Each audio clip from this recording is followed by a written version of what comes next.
Nagsasawa rin kami. Kasi ayaw rin kasi namin ng ganito.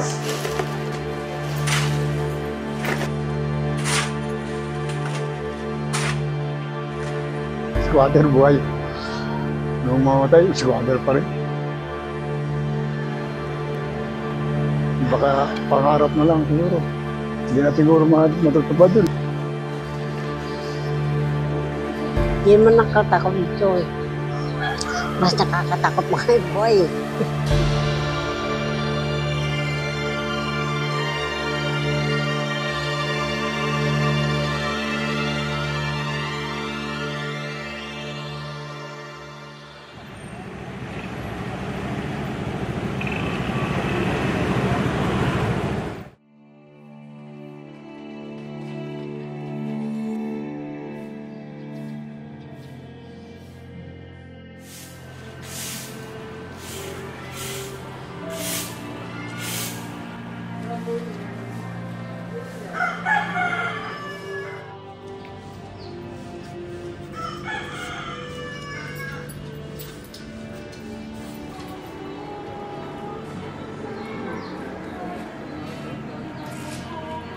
Noong 1980 pa kami dito. Tapos noong 1980, dito na kami tumira. Kaling kami sa Cavite. Sabi ng bayaw ko, dito na tayo tumira. Ang alam namin, sa bahay siya sa bisita. Kaya lang, sabi ng bayaw ko, dito na lang kami sa cemetery. Kasi, ano naman siya eh, caretaker naman siya eh. Tapos nakuha kami ng mga alaga. Nakuha namin lahat ng mga alaga dyan. Pwede naman sila. Siyempre, kami gusto namin kumita eh.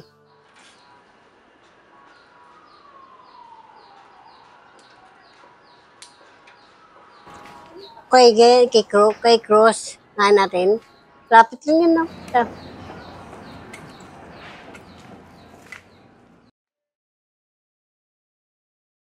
Isang taon. Ang isang dito, 1-2. Isang taon. Taon lang yun. Ay, hindi mo kasi siyempre. Kasi magkapera lang kami, auno lang yung kitang patay lang. Yun lang. Wala nang iba.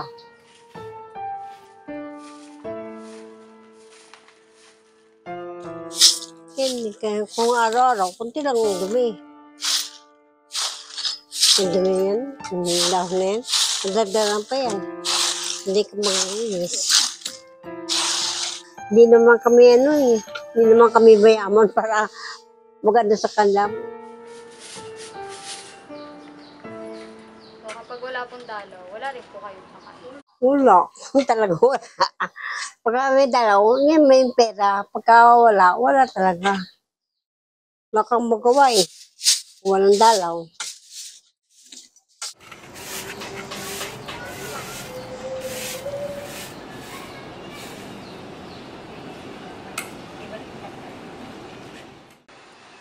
Ano po yan ay medyo nahirapan na po kayo maglakad. Tatlong trip na eh. Pero lalakasin ko lang loob ko. Kasi walang makatulong sa akin kundi ako lang. Para mabuhay ako.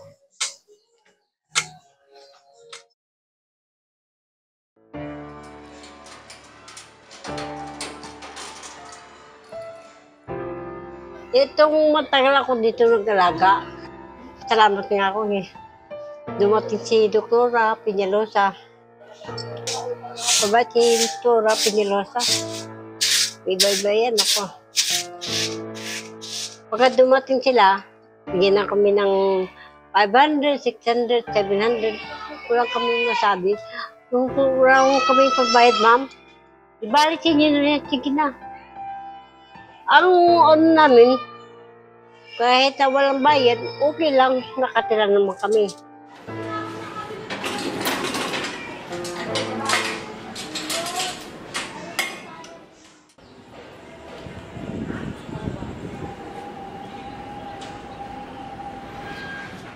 Yan. Ilan namin yan pagkagabi.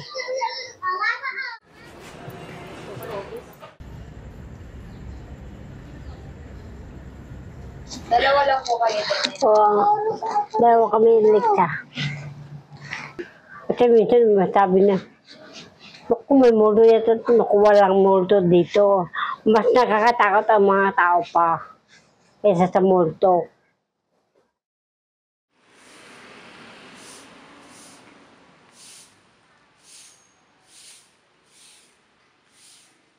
Actually, pagdating namin dito, medyo marami na yung volume ng tao. Over the years, since 2022 nadating kami dito, parang mas umonte. What I mean is, umonti siya dahil since naupo dito yung bagong director, naging strict kami when it comes to kung sino yung mga natira dito. Hindi lang naman ditong sementeryo ang may mga naninirahan. Most of the public cemeteries dito sa Pinas, may mga residente talagang nakatira.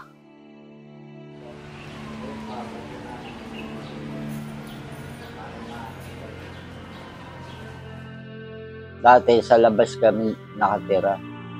Ayun, tinitira naman namin sa labas. Ano yun, nangungupahan lang kami doon. Eh, kinailangan na nung may-ari yung lupa, binenta na. Nabili na ng bangko. Kaya dito kami napalipat. Wala kasi kami pang-upa sa bahay pa noon. Eh dati, nung kompleto kami, yung mga magulang namin ang nagbabayad sa bahay. Pinupuntahan ako dito ng mga parakyano. Minsan tatawagin ako nila, magpapa-service ako. Ayan. Ganyan ang tinatrabaho namin. Halimbawa, may nagpapabukas na ganyan. Yan, bubuksan namin yan. Ipapatong namin yan sa ibabaw ng kabaong pagka nilibing namin sa Sabado kasi bukas Biyernes na eh. Sabado pa libing nun.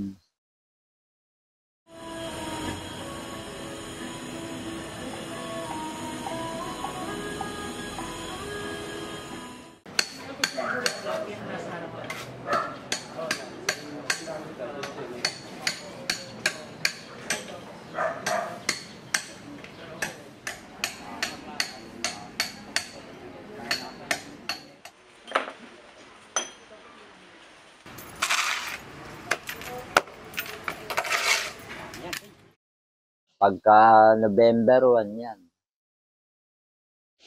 Pinakamataas na namin kita yung pagka halimbawang November 1, nasa 20,000, ganyan. O pinagkakasya lang namin sa mga pagkain. Sa tubig kasi tubig dito binibili. Hindi pare-pares. Minsan may 1-2, may 1-5. Yung lilinisin mo siya araw-araw, pawalisan mo, yun lang ang mahirap sa amin dyan. Pagod lang kami.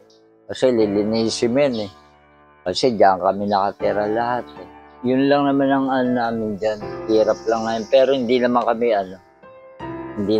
nagsasabi sa may-ari, oh, ate, napapagod na ho kami dito sa mga puntod-puntod nyo. Araw-araw eh, nililinis namin ito.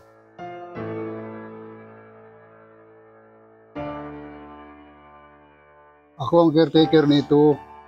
Tapos, namatayan sila. Halos lahat yan.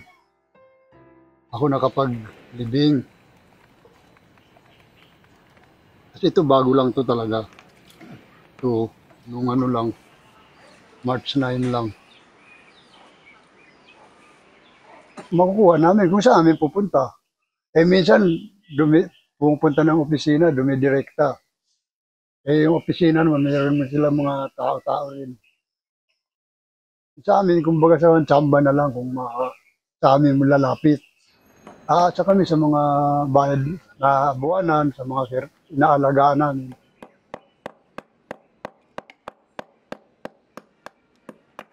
Bumabalik.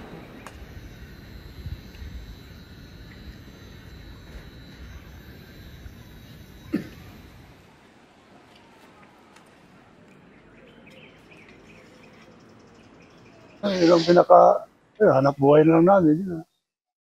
Wala naman kami ibang pinagkukunan, kundi yun lang. Kahit sabihin na hiktik ang ano namin, na isisingit namin. Kasi pwede naman sa gabi kabit. Nag-iilaw lang kami.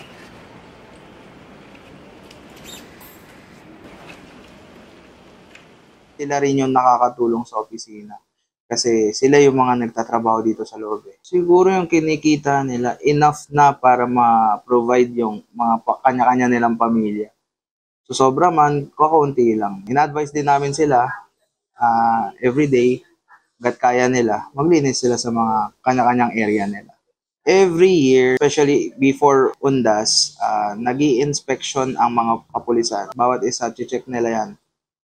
Kung may mga record or wala. Kung meron, alis. Kung wala, stay ka dito. So, ibig sa dumagdag, mas bumawas pa. For the safety na rin ng mga dalaw. Hanggang kailan? Hanggang buhay pa ako siguro. Wala naman kami pupunta na iba.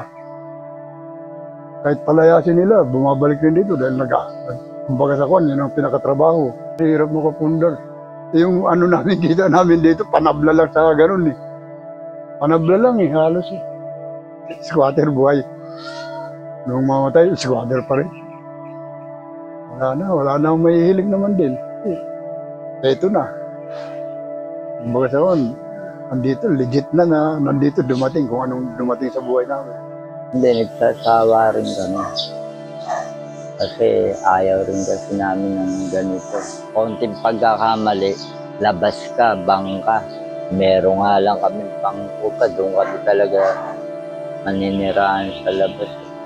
Hindi naman tirahan to ng ng mga buhay. Puro patay ito dapat, di ba? Ang plano ko talaga, magkaroon kami ng bahay. Ganun lang ko. Saka magkasama kami ng mga anak ko. Kung sakaling paling kami, bigyan kami ng bahay, lilipat kami. Para matahimik na kami lahat. Para mga apo ko, sama-sama kami. Wala namang ibang hanap buhay talaga. Baka dito na nga rin kami, gumraduate. Maganda dito at patay lang, okay na. Naglilinis kami ng puntod. Hindi man nakatakot dito eh. Mas nakakatakot mga boy. Kaya kahit mahirap din dito, pinagtsatsagaan na lang namin. Hindi naman talaga tirahan to ng mga patay, hindi buhay.